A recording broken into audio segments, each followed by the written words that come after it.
तो फिल्म की शुरुआत में हम पूरे शहर को क्रिसमस की वजह से सजा हुआ देखते हैं। सारे घर चमकती दमकती नजर आ रही थी। जो नजारा बेहद ही खूबसूरत लग रहा था। यही एक घर ऐसा था जो सजा हुआ नहीं था, जिस घर में हम 3 बच्चों के साथ उनके डैड को देखते। बच्चे अपने डैड से नाराज हो रही थी और साथ ही काफी उदास भी थी, क्योंकि आज क्रिसमस के दिन भी वो अपने बच्चों के साथ वक्त गुजारने की बजाय काम पर जा रही थी। उनकी बातों से हमें पता चलता है कि बच्चों की माँ की मौत हो गई है और अब उनके डैड भी जा रहे हैं। तो उनका ख्याल रखने के लिए एक बूढ़ी औरत को बुलाया जाता है जो उनकी देखभाल करे। और बच्चों की उदासी दूर करने के लिए वो बूढ़ी औरत उन्हें प्यारी सी कहानी सुनाती है, बिल्कुल वैसे ही जैसे मैं आपको सुना रही। कहानी एक छोटे बच्चे की है जो एडवेंचर पे गया था, मतलब अपने सफर पर, जो खूबसूरत होने के साथ साथ काफी कठिन भी था। तो अब उस कहानी में हम बर्फीले इलाके में एक काफी बड़ा जंगल देखते हैं जो बर्फ से ढका हुआ था। यही वो बच्चा निकोलस अपने डैड के साथ रहता था। ये दोनों जब लकड़ियाँ काटने जंगल में जाते हैं तो सामने से एक काफी बड़ा भालू इन्हीं की तरफ आ रहा था।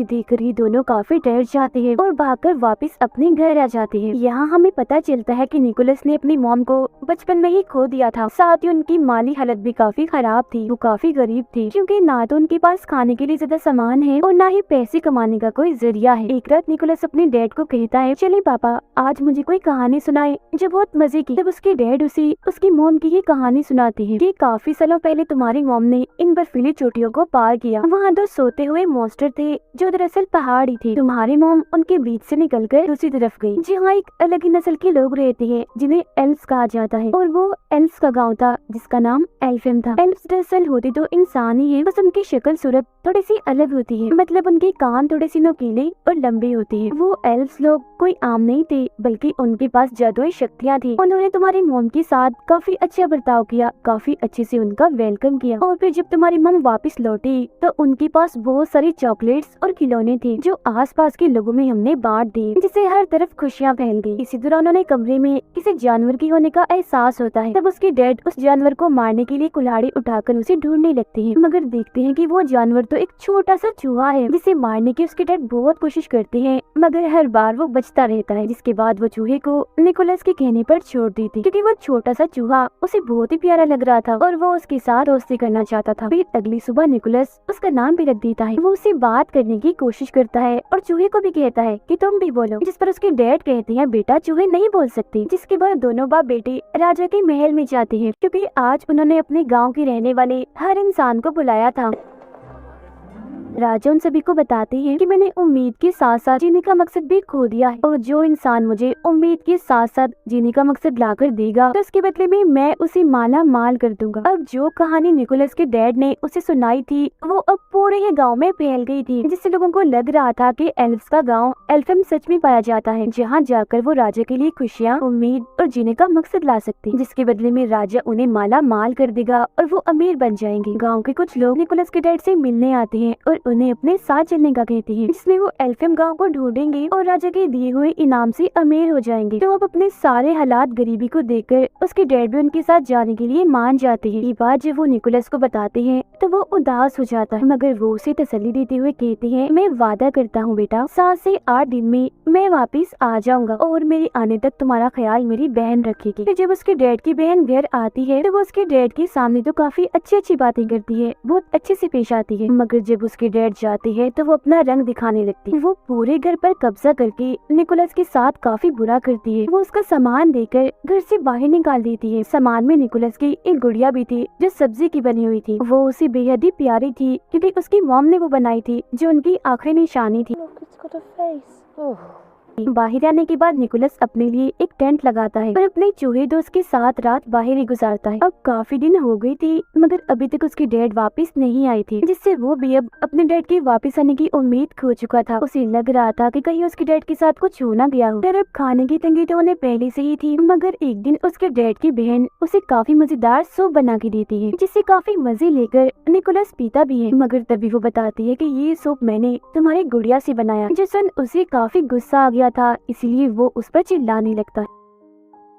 मगर अब तभी निकोलस की नजर अपने जलती हुई टोपी पर जाती है, जो उसकी मॉम ने ही बनाई थी। तब वो जल्दी से टोपी लेकर बाहर आता है और बर्फ में उसे लगाकर आग बुझा देता है। वो देखता है कि टोपी पर एक नक्शा बना हुआ है, और ये नक्शा बिल्कुल वैसे था जैसे उसके डैड ने उसे कहानी सुनाई थी, जिससे वो समझ जाता है कि उसकी मॉम की कहानी सच्ची थी। एल्फेम का गाँव सच में पाया जाता है जहाँ जादू है। तो इसीलिए अब वो ये फैसला करता है कि मैं भी उस गाँव में जाऊंगा। और फिर अगले ही दिन वो अपने साथी चूहे के साथ अपने सफर पर निकल जाता है। सफर के दौरान वो चूहे को नए नए अल्फाज सिखा रहा था, हालांकि उसे पता भी था कि बोल नहीं सकता। पूरा एक दिन का सफर तय करने के बाद वो एक गाँव में पहुँचता है, जहाँ उसकी मुलाकात एक बूढ़ी औरत से होती है जो उसे वापस जाने का कहती है, और ये भी कि तुम्हारी मेहनत बेकार जाएगी। एल्फियम नहीं पाया जाता, उसकी तलाश में ऐसे जगह जगह मत भटको। मगर वो उसकी बात नहीं मानता और अभी भी अपना सफर जारी रखता है। कुछ और दिन का सफर करने के बाद वह गुफा में पनाह लेता है। वहाँ भी बर्फ थी, तो पत्थर को रगड़कर वो आग जलाता है और फिर दुआ करने लगता है कि अगर जादू सच में पाया जाता है तो मेरा चूहा बोलकर दिखाए। और फिर तभी सच में उसका चूहा बोलने लगता है, जो देख निकोलस काफी चौंक जाता है।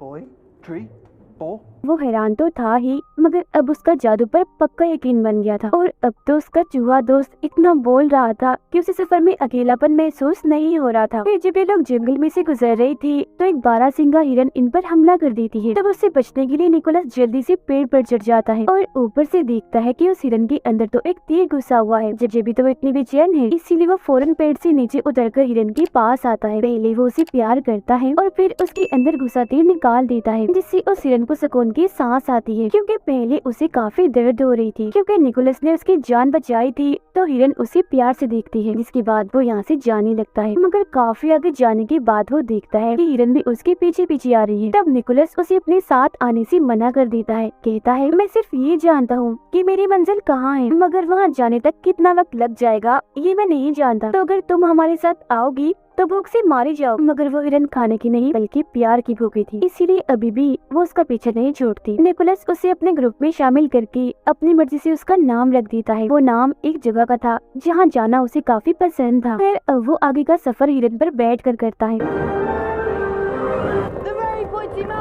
और दो सोते हुए मॉन्स्टर्स के पास पहुंच जाता है, जो असल में पहाड़ी थे। ये बात उसकी मॉम की कहानी में उसके डैड ने भी सुनाई थी, तो इसका मतलब ये होगा कि इसके पीछे ही एल्फियम गांव है। मगर जब भी तीनों पहाड़ों को पार करके दूसरी तरफ जाते हैं तो इन्हीं वहाँ बर्फीली हवाओं के अलावा और कुछ नहीं दिखता। और तभी निकोलस बेहोश होकर गिर जाता है, क्योंकि काफी दिनों से उसने कुछ खाया नहीं था और साथ ही यहाँ ठंड भी बहुत थी। मगर तभी इधर एक बच्ची अपने दादा के साथ आती है। ये दोनों एल्फ्स थे। वो बूढ़ा आदमी जब निकोलस को बेहोश देखता है तो उसके पास आता है, और जब वो ये देखता है कि ये तो एक इंसान है तो वो उसकी मदद करने से मना कर देता है। मगर तभी बच्ची बोलती है हमें किसी को भी ऐसी मुसीबत में नहीं छोड़ना चाहिए। कोई भी जरूरतमंद हो जिसे मदद चाहिए हमें हर हाल में उसकी मदद करनी चाहिए, फिर चाहे वो कोई भी हो, एल्फ हो या इंसान हो। जो बात सुनकर उसके दादा निकोलस पर एक जादू करते हैं, जिससे वो फौरन होश में आ जाता है। अब बूढ़े आदमी ने उस पर यकीन का जादू किया था, जिसका मतलब था कि अब निकोलस जिस जिस चीज पर यकीन करेगा और यकीन के साथ उसे सोचेगा तो वही होने लगेगा, मतलब कि वही यकीन उसे दिखने लगेगा। निकोलस उन्हें बताता है कि मैं यहाँ अपने डैड को ढूंढने आया हूँ, जो एल्फियम की तलाश में निकले थे मगर वापस नहीं आए। इसके बाद वो उनसे पूछता है अच्छा अब आप ही बता दें एल्फियम कहाँ है। जिस पर बच्ची बोलती है कि अभी हम एल्फियम के बाहर ही खड़े हैं, मगर उसे तो वहाँ बर्फ के अलावा और कुछ भी दिखाई नहीं दे रहा होता। तो बूढ़ा आदमी उसे कहता है तुम यकीन करो और फिर सोचो। और जब निकोलस यकीन करता है और ये सोचता है कि मेरे सामने एल्फियम गांव है, तो उसे अब की बार सच में एल्फियम गांव दिखने लगता है। अंदर आने के बाद ये लोग एक खुफिया रास्ते से उसे एक पार्टी में लेकर जाते हैं, जहाँ सब लोग नाच रहे थे और खाने की मजे मजे की चीजें भी इधर पड़ी हुई थी, जिनमें मीठी और बच्चों की चीजें ज्यादा थी, क्योंकि आज दरअसल यहाँ क्रिसमस होती है। चूहा तो यहाँ का माहौल देखकर बहुत ही खुश होने लगता है और खाने की चीजों में घुसकर खूब मजे करता है।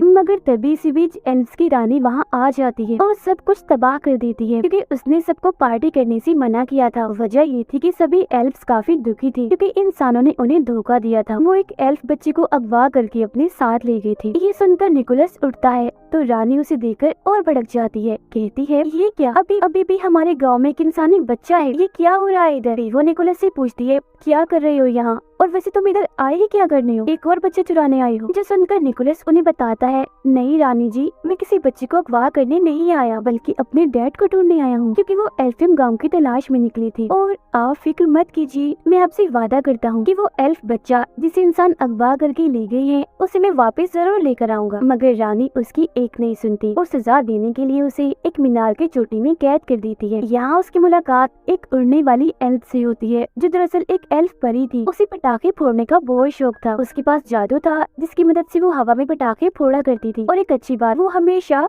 सच बोलती थी। अब निकोलस उसे बताता है कि मेरी मॉम भी यहाँ एल्फेम आई थी, उनके साथ तो यहाँ के लोगों ने बहुत अच्छा सलूक किया था, काफी अच्छे से उनका वेलकम किया था, मगर रानी ने तो मुझे यहाँ इस मीनार में कैद कर दिया है और मुझे अपने डैड को ढूंढना है, तो प्लीज मेरी मदद कर दो ना यहाँ से निकलने में। इस पर वो मान जाती है, मगर तभी इधर एक काफी बड़ा मॉन्स्टर आ जाता है जो पहले सो रहा था और अब इन दोनों की आवाजों से उसकी आँख खुल गई थी। वो जैसे एक इंसान इन निकोलस को यहाँ देखता है तो उसे पकड़ लेता है, क्योंकि वो उसे खाने का सोच रहा था, जो देखकर तो निकोलस की हालत खराब हो जाती है। तब वो परी एल्फ उसकी जान बचाने के लिए मॉन्स्टर के मुंह में एक जलता हुआ पटाखा डाल देती है, जिससे वो मॉन्स्टर किसी गुब्बारे की तरह फट जाता है और वो निकोलस को लेकर यहाँ से उड़ जाती है। वो दोनों फिर एक घर की छत पर आके गिरते हैं, जिन्हें रानी की गार्ड देख लेती है। तब उनसे बचने के लिए वो निकोलस को यहाँ से ले जाने लगती है। इसी भागम भाग में निकोलस एक क्लास में घुस जाता है, जहाँ की टीचर एक इंसान को देखकर काफी हैरान थी और फौरन गार्ड्स को यहाँ बुलाने लगती है, मगर तभी वो टीचर को समझाता है कि आप इंसानों को इसीलिए बुरा समझते हैं ना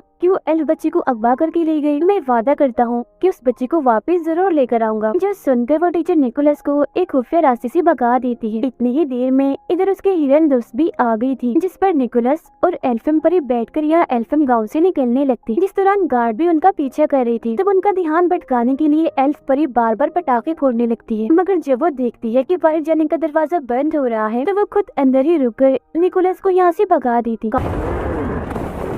काफी मीलों का सफर तय करने के बाद भी निकोलस को उस अगवा हुए एल्फ बच्चे का कोई नामो निशान नहीं मिलता। फिर जब वो गॉड से दुआ करता है कि मुझे कोई रास्ता दिखाएं, तो तब उसे जंगल में एक गोल्डन रंग की रस्सी बंधी हुई दिखती है, जिसका पीछा करने पर वो एक पिंजरे तक पहुंचता है। इसमें और कोई नहीं बल्कि वो एल्फ बच्चा कैद था। अब इससे पहले वो उसे यहाँ से निकालता, तब इधर कुछ लोग आ जाते हैं, जिनमें निकोलस की डैड भी थी। वो अपने डैड से गले मिलता है और कहता है कि हमें इस एल्फम बच्चे को वापस छोड़ना होगा, जिस पर उसके डैड समेत सब लोग मना कर देते हैं। कहते हैं कि नहीं, हम इसे वापस नहीं दे सकते, क्योंकि हो सकता है कि राजा इसे देखकर खुश हो, इससे उन्हें उम्मीद और जीने का मकसद मिले, जिसके बदले में वो हमें ढेर सारा पैसा देंगे। तो इसीलिए अब ये निकोलस को भी पेड़ से बांध देते हैं। उसे उसके डैड ही बांध रहे थे, जिस दौरान चूहा उनसे बोल रहा था, उन्हें ऐसा करने से मना कर रहा था। अब चूहे को बोलता हुआ देखकर वो भी काफी हैरान थे।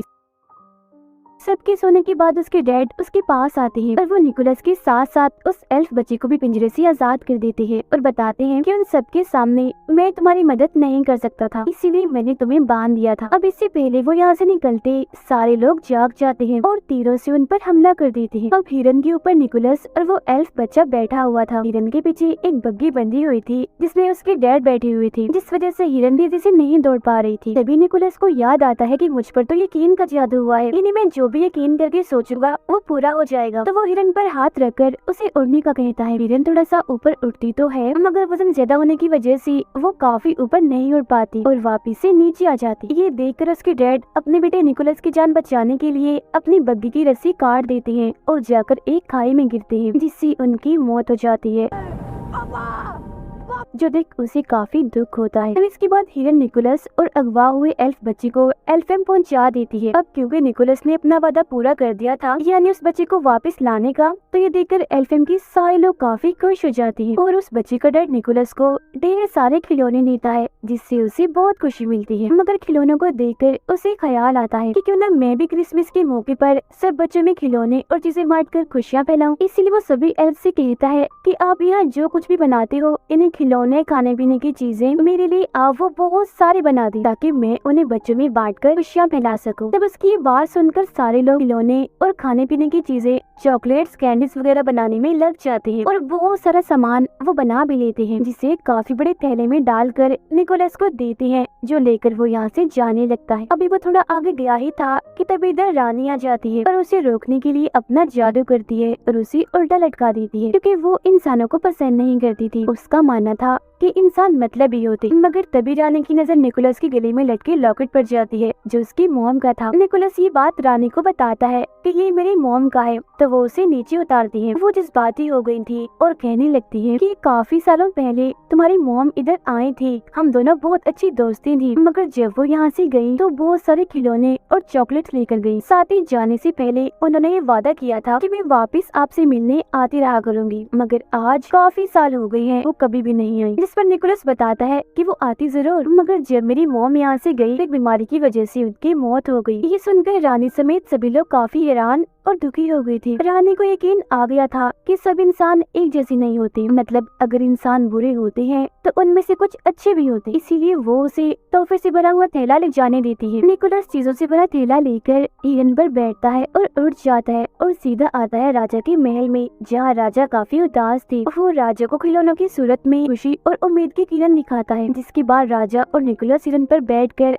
सब बच्चों के घर जाते हैं और उनके पास खिलौने और चॉकलेट्स कैंडीज रखते हैं, क्योंकि जब बच्चे सुबह उठकर अपने खिलौने देखकर खुश होंगे तो बच्चों की वो खुशी ही राजा के लिए उम्मीद की किरण होगी। सब बच्चों को खिलौने बांटने के बाद राजा निकोलस से कहते हैं कि मेरे लिए काम करोगी, हर साल ऐसे तुम्हें खिलौनों की सूरत में बच्चों को खुशियाँ और उम्मीद देनी होगी, और इस काम में मैं भी तुम्हारा साथ दूंगा। और साल का वो दिन होगा क्रिसमस का दिन, जिस पर वो मान जाता है। इसके बाद निकोलस अपने डैड की बहन के पास जाकर उन्हें भी चॉकलेट्स देता है और उड़ जाता है। उसे उड़ता हुआ देखकर वो काफी हैरान भी थी और अब उसे भी जादू पर यकीन हो गया था। अब ये प्यारी सी कहानी इधर ही खत्म हो जाती है, जो सुनकर वो तीनों बच्चे काफी खुश हो जाते हैं। ये नहीं शुरुआत वाले जिन्हें बूढ़ी औरत कहानी सुना रही। फिर जब वो नीचे आते हैं तो देखते हैं कि उनका पूरा घर क्रिसमस की लाइट्स और पेड़ों से सजा हुआ है, जो देखकर उन बच्चों की खुशी का तो कोई ठिकाना ही नहीं रहता। फिर जब वो बूढ़ी औरत बाहर जाने के लिए अपनी टोपी पहनती है तो बच्चों को उनके बड़े से नुकीले से कान दिख जाते हैं, जो देख वो समझ गई थी कि ये भी एक एल्फ ही थी। अब बाहर जाकर वो बूढ़ी औरत आसमान में अपने जादू से पटाखे फोड़ने लगती है, जो देख हम समझ जाते हैं कि ये और कोई नहीं बल्कि एल्फ परी है जो सच बोला करी। तो ये कहानी हमें बहुत सारे सबक देती है, यानी हमें हमेशा ही खुशियों को बांटते रहना चाहिए और दूसरों की मदद करनी चाहिए, फिर चाहे वो क्रिसमस का दिन हो या कोई भी। और हमें बुरों के साथ भी अच्छा करना चाहिए और हमेशा हर चीज की होने का यकीन रखना चाहिए। इसी के साथ ही ये प्यारी सी कहानी इधर ही खत्म।